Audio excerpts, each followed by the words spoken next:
And to your credit, out of the 4 people that I've interviewed that do podcasting, you're the only one who has shared that. So that is super, super valuable.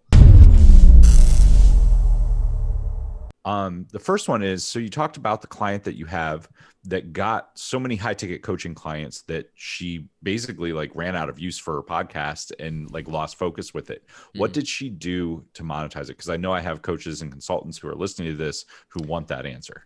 Okay. So basically, in a nutshell, we were very, very specific and intentional in who we reached out to bring on as guests for her show. So they weren't just people that could have good conversations. They were people that were potential strategic referral partners, affiliate partners, and influencers in her space that could introduce her to other strategic referral partners. So we essentially used like the first 6 months of the podcast to build her a network of strategic referral partners.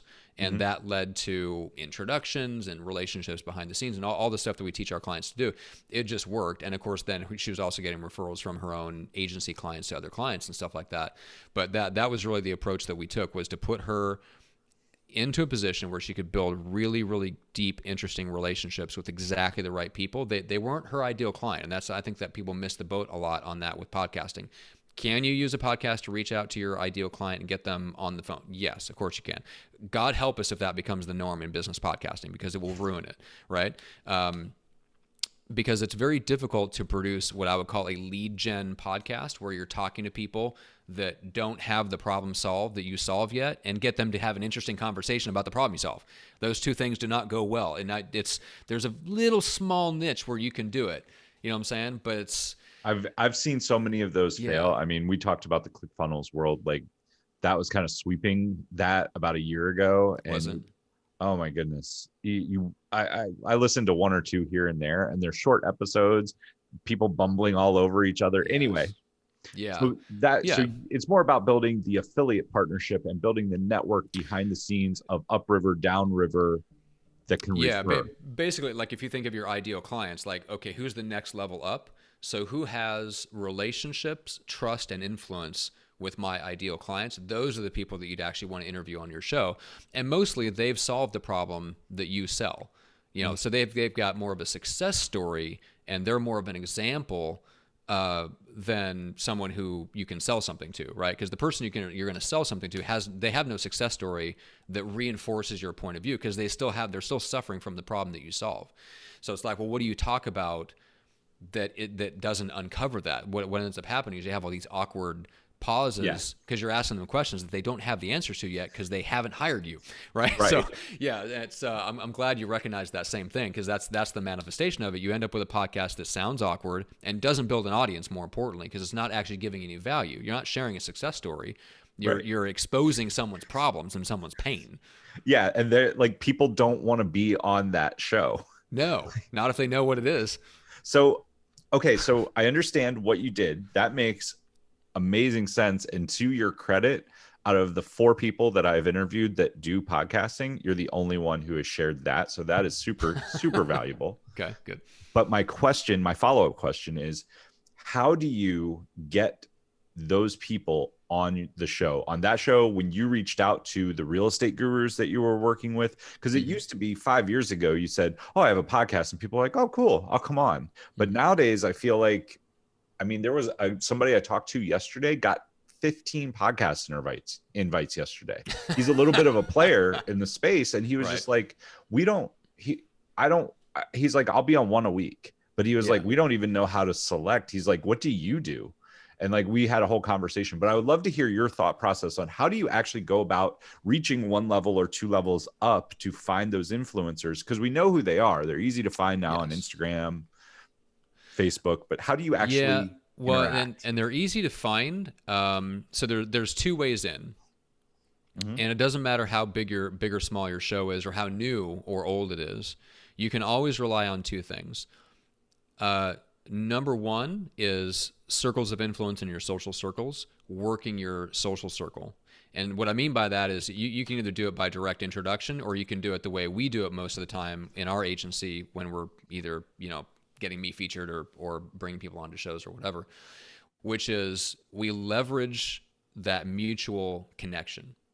Mhm. So a lot of our research, if we're like when we pitch me, we look at who my friends in the industry are, who else has featured them.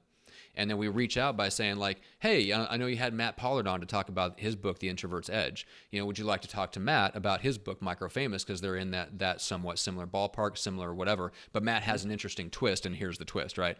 So, but we're working those relationships. So even whenever I teach somebody to reach out cold, whatever it is, I teach them to reach out cold through a relationship somehow. And that's something like if you talk to the people that don't have time to be on many other people's podcasts, if it's the right relationship, they still will. They'll make the time. 100%. Yeah. So there's always that angle. The second angle is if you don't have a relationship to work, is you work the quality of the conversation that you're pitching them to have. So a lot of times when I was reaching out in the early days, yes, there was a little bit of that. Oh, you have a podcast? Sure, I'll come on. But also podcasting was new enough to where there was still some natural skepticism too. It was like, well, what do you mean there's a podcast? Like I was reaching out to like chiropractors and financial advisors. They're like, what's a podcast? And so that was very different. It wasn't an automatic yes. It was I have to be persuaded. Like, give me your best shot. Why should I come on?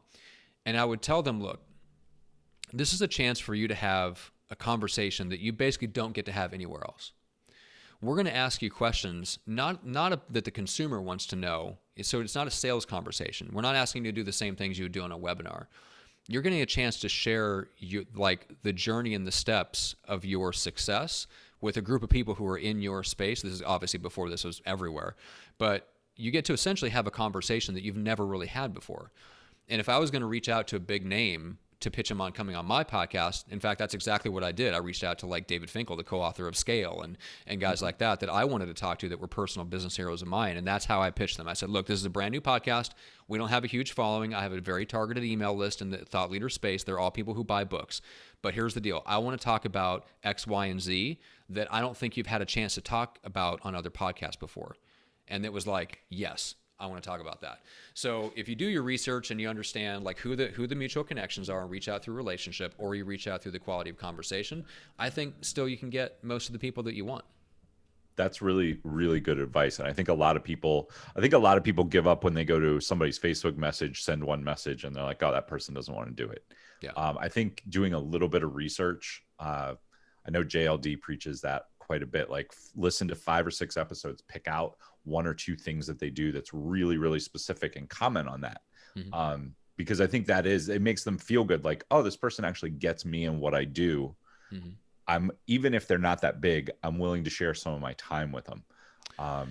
Yes, exactly. I would say the relationship stuff will trump that. If you can show that you run in similar social circles, that trumps that.